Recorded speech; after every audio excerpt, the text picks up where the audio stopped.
was like having an ex-girlfriend.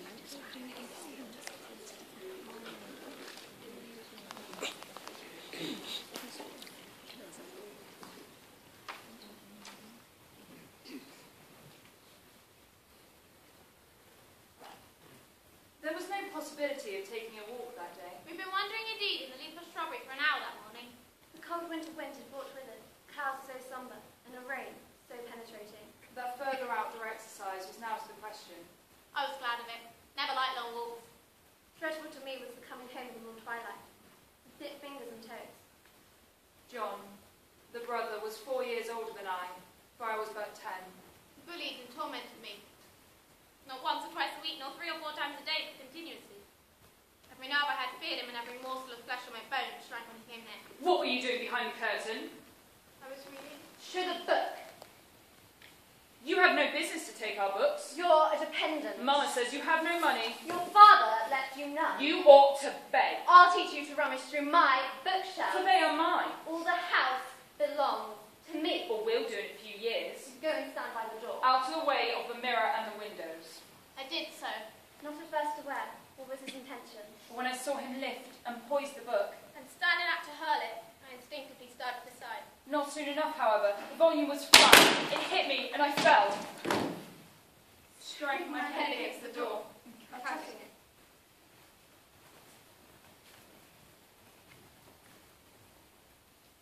God will strike her dead one of these fine days. You mark my words, and then where will she go?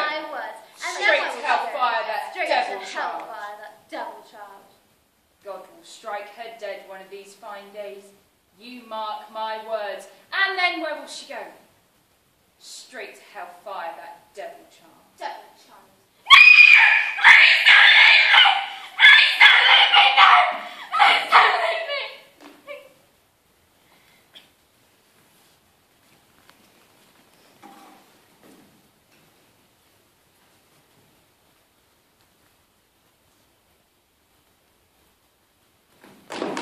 A careless girl. It's the new pupil, I perceive. I must not forget I have a word to say respecting her. Let the child who dropped her slate come forward.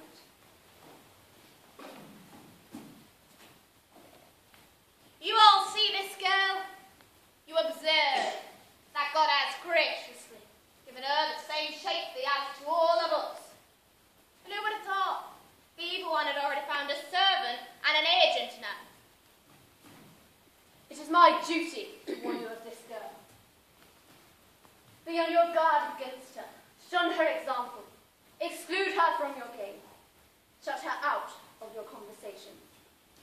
Let her stand half an hour longer on this chair, and let no one speak to her during the remainder of the day. Good morning, guys.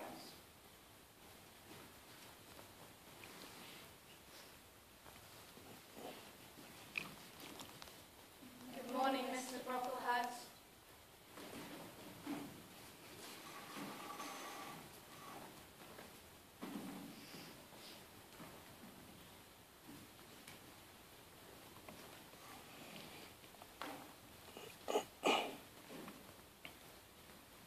Lord and Lady Ingram and Mary. The next time I go anywhere by coach, Theo, I shall not go by coach. If I deign to go at all, but follow Blanche and Mr. Rochester's example, and follow behind the vehicle on horseback. There are more than 30 miles between Gorstone Hall and Thornfield, Mamma, and I fear that horse riding is a young person's property. And travelling by coach is a punishment for the aged.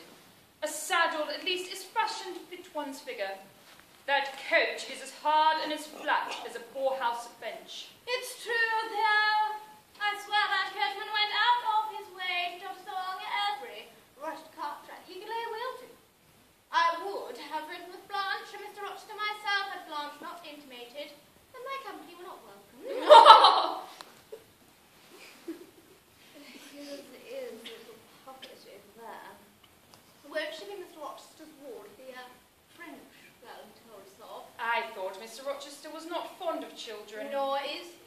Then what induced him to take charge of such little doll as the one over there? Where did he pick her up? He should have sent her to school. I heard he could not afford it. Schools are dear. The governesses do not come cheap, and I felt sure I saw them in attendance. Oh yes, over there. And Mr. Rochester must have to pay for this girl, for he also has her to clothe and feed. I doubt he's ever given the matter a moment's thought. Men never do consider common sense. You should hear Mamma on the subject of governesses. Do not ask me to speak upon the subject. Simply to consider them gives me nervous palpitations. The time I spent interviewing, employing, and dispensing with their services. We had a German governess once. A large, strict woman. Theodore never quite recovered from that woman's ministrations. Did you, Theo? Did you, Theo? Did you speak, Mamma? You see, I have been a martyr to the incompetence and caprice of governesses. Only, thank heaven, I am not concerning myself with them any longer. Do you remember Madame Joubert? We tormented the very life out of that woman. I can see her crying now. Do you remember, Teddo? To be sure I do. We tortured her to distraction. No more than that cantankerous crane deserved, in trying to teach such clever blades of glass as we were, when she herself was no more than a common ignoramus. I remember Madame Joubert, a small, plain, ordinary woman, wasn't she? Particularly plain. Extremely ordinary. Particularly plain. Particularly plain. Particularly plain. Extremely ordinary.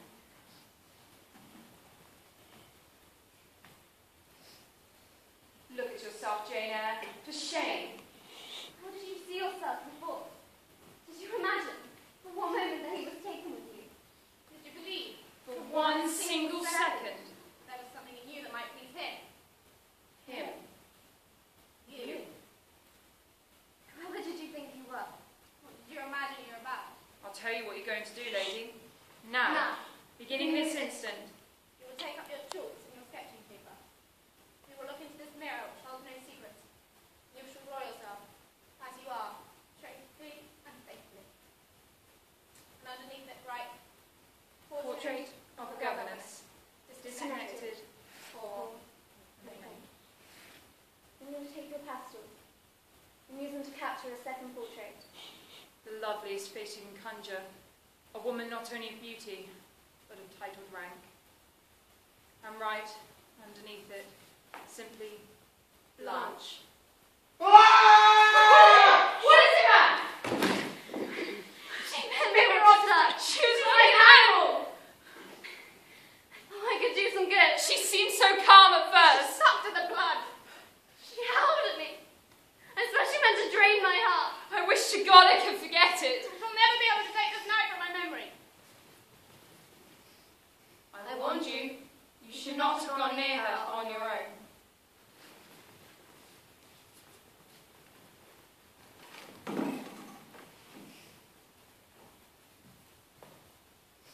Get me some water, Leah.